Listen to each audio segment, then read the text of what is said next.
नमस्कार। मैं रजत कुमार आप सभी का स्वागत करता हूं। आज हम लोग जूझ पाठ के एमसीक्यू बल्कि कहें कि very short answer type question पे डिस्कस करेंगे। तो आइए शुरू करते हैं। एमसीक्यू के जगह पर हम लोग छोटे छोटे प्रश्नों को लेंगे, जिससे एक प्रश्न में कई कई एमसीक्यू भी कवर होंगे और हमारा समय भी बचेगा। तो पहला प्रश्न है, जूझ पाठ के लेखक कौन है? डॉक्टर आनंद रतन यादव या आनंद यादव नाम से भी आप इनको जानते हैं। आनंद रतन यादव क्यों नाम है? क्योंकि रतन इनके पिताजी का नाम है। कहानी में हम लोग रत्नप्पा नाम से इनको देखेंगे। तो नाम क्या होगा? आनंद कहीं आपको मिलेगा, आनंद यादव मिलेगा, आनंद रतन यादव या डॉक्टर आनंद यादव या डॉक्टर आनंद रतन यादव, सारे नाम एक ही व्यक्ति के हैं। अगला प्रश्न, जूझ शीर्षक पाठ की रचना किस विधा की है? यह आत्मकथात्मक उपन्यास है। पाठशाला जाने के लिए किसका मन तड़पता था? आनंद का। आनंद पाठशाला जाकर क्यों पढ़ना चाहता था? वह सोच रहा था कि पढ़ लूंगा तो नौकरी लग जाएगी, 4 पैसे हाथ में रहेंगे, बिठोबा अंडा की तरह कुछ धंधा कारोबार किया जा सकेगा। आनंद के यहाँ ईख की पेराई का काम कब शुरू हो जाता था? दिवाली बीतने के तुरंत बाद। गन्ने की पेराई का कोल्हू पहले चलाने से क्या लाभ होता है? गन्ना या ईख एक ही बात है, तो इसका उत्तर है गन्ने की अच्छी खासी कीमत मिल जाती, यानी पहले काम शुरू हो जाएगा तो भाव बढ़ा रहेगा, कीमत अच्छी मिलेगी। आनंद ने माँ से पढ़ने की बात कब चलाई? जब माँ धूप में कंडे थाप रही थी। अब तू ही बता मैं क्या करूं? पढ़ने लिखने की बात की तो वह बरहेला सुअर के जैसे गुर्राता है। तुझे मालूम है यह कथन किसका है? लेखक की माँ का। लेखक स्वयं नायक है, तो कहीं लेखक शब्द आएगा, कहीं आनंद शब्द आएगा, इसका ध्यान रखिएगा। उपर्युक्त कथन किसके बारे में कहा गया है? यानी ये कथन जो है कि अब तू ही बता मैं क्या करूं, पढ़ने लिखने की बात की तो वह बरहेला सुअर की तरह गुर्राता है, ये किसके लिए कहा गया है? आनंद के पिता के लिए, कि जंगली सुअर के जैसे गुस्सा करता है। आनंद ने अपनी पढ़ाई के लिए माँ से किससे बात करने के लिए कहा? दत्ताजीराव सरकार से, या देसाई सरकार भी कहीं कहीं नाम आएगा। आनंद की माँ उसे किस कक्षा तक पढ़ाने की इच्छुक थी? यानी आनंद को वह किस कक्षा तक पढ़ाना चाहती थी? 7वीं तक। आनंद का पिता दिन भर बाजार में किसके पास गुजार देता था? रखमाबाई के पास। आनंद का कक्षा 5वीं में जब दोबारा एडमिशन हुआ तो वो कौन सा महीना था? जनवरी का महीना। देसाई के बाड़े का बुलावा दादा के लिए सम्मान की बात थी। यहाँ दादा शब्द किसके लिए प्रयोग किया गया है? आनंद के पिता के लिए। आनंद के पिता का क्या नाम था? रतन या रत्नप्पा, मैंने शुरू में ही आपको बता दिया था। सवेरे से तू पाठशाला जाता रह, कुछ भी हो पूरी फीस भर दे उस मास्टर की और मन लगाकर पढ़ाई कर, और किसी भी तरह साल नहीं मारा जाए, इसका ध्यान रख। यह किसकी बात है या किसका कथन है?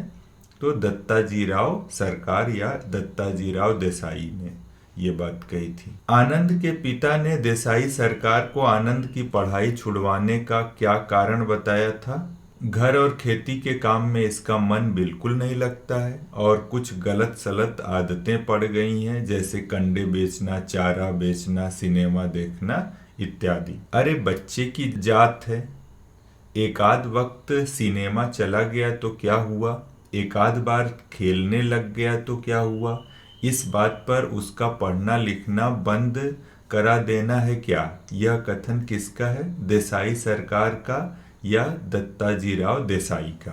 स्कूल भेजने से पहले पिता ने आनंद से क्या वचन लिया?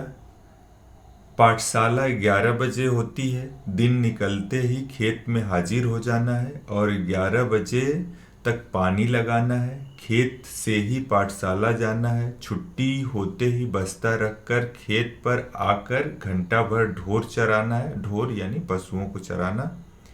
खेतों में ज़्यादा काम हुआ तो पाठशाला में गैरहाजिरी लगानी पड़ेगी।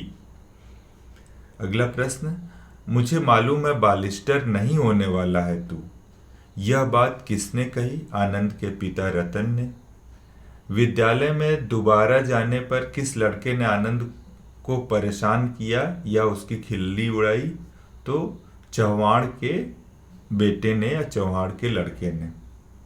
सबसे पहले आनंद का किस शिक्षक से सामना हुआ? रणनवरे। आनंद का एक अन्य नाम क्या है? जकाते। आनंद के कक्षाध्यापक का क्या नाम था? मंत्री या मास्टर मंत्री। मंत्री मास्टर कौन सा विषय पढ़ाते थे? गणित। वसंत पाटिल कौन था? कक्षा का मॉनिटर। लेखक को सबसे पहले किस शिक्षक ने आनंदा कहकर बुलाना प्रारंभ किया? मंत्री मास्टर, जो गणित के शिक्षक थे। नवा सौंदलगेकर किस विषय के अध्यापक थे? मराठी। सौंदलगेकर किस तरह से कविताएं पढ़ाते थे? वह कविता गाकर सुनाते थे, बैठे बैठे अभिनय करते हुए कविता का भाव ग्रहण कराते थे। मैं अपनी आंखों और कानों में प्राणों की सारी शक्ति लगाकर दम रोककर मास्टर के हाव भाव, ध्वनि, गति, चाल और रस पीता रहता। यह किसका कथन है? आनंद का। आनंद का यानी लेखक का। उपर्युक्त कथन किस शिक्षक के बारे में है? आनंद के मराठी शिक्षक सौंदलगेकर के लिए ये बात कही गई है। किस कवि की कविता को आनंद ने पूरे विद्यालय के सामने गाया था? अनंत काणेकर की कविता। कवि भी अपने जैसा ही एक हाड़ मांस का, क्रोध लोभ का मनुष्य होता है। किसके संपर्क में आने के बाद आनंद को यह एहसास हुआ?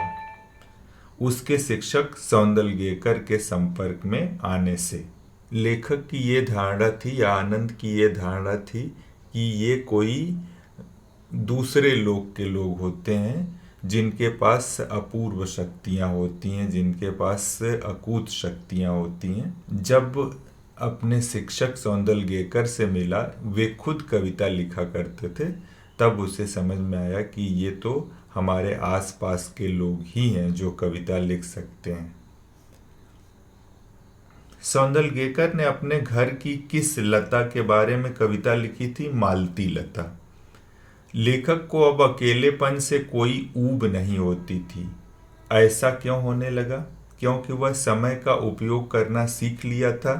अकेले में वह कविता बनाया करता था और कविताएं गाया भी करता था, कभी अपनी कविता, कभी किसी और की, कभी शिक्षक की। भाषा का सही उपयोग, अलंकार और छंदों के बारे में, कविता के लेखन की सही शैली के बारे में लेखक को किससे जानकारी प्राप्त हुई? निश्चित रूप से उसके मराठी शिक्षक सौंदलगेकर से। जूझ आत्मकथात्मक उपन्यास मूल रूप से किस भाषा में लिखा गया है? मराठी भाषा में। इसका मराठी से हिंदी में अनुवाद किसने किया? केशव प्रथम वीर ने। तो बस आज के लिए इतना ही। बहुत बहुत धन्यवाद सभी का।